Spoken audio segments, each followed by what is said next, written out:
আসসালামু আলাইকুম ওয়া রাহমাতুল্লাহ।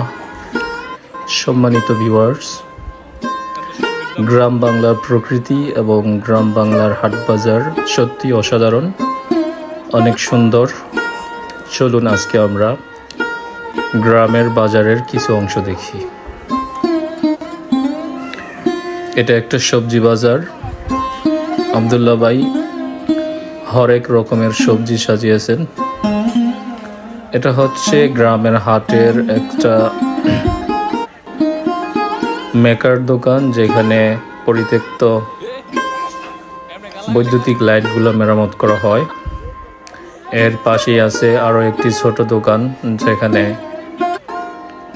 গ্রামের লোকজন তাদের জামা কাপড় পরিষ্কার করার জন্য ডিটারজেন্ট, সাবান এবং ভোজ্য তেল, লবণ, ডাল এগুলো ক্রয় করে থাকেন।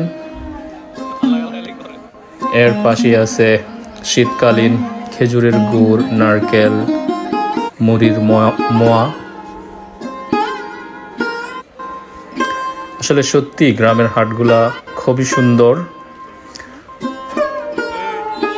আরেকটা দোকানে আমরা এখন চলে আসলাম, যেখানে দোকানি বিভিন্ন রকমের ভাজা সুস্বাদু খাবার নিয়ে দোকান সাজিয়েছেন। এখানে আছে চিনির গজা, গুড়ের গজা, নিমকি, বুট ভাজা, বাদাম ভাজা সহ অনেক বাহারি খাবার। একটা সময় ছিল তখন আমরা হাটবারের অপেক্ষা করতাম, কারণ হাটবারের দিন আমাদের জন্য বিভিন্ন ধরনের মজা হাট থেকে নিয়ে আসা হতো। সেই স্মৃতিগুলো খুব মধুর ছিল। এখনো গ্রামের হাটে গেলে সেই স্মৃতিগুলো মনে পড়ে।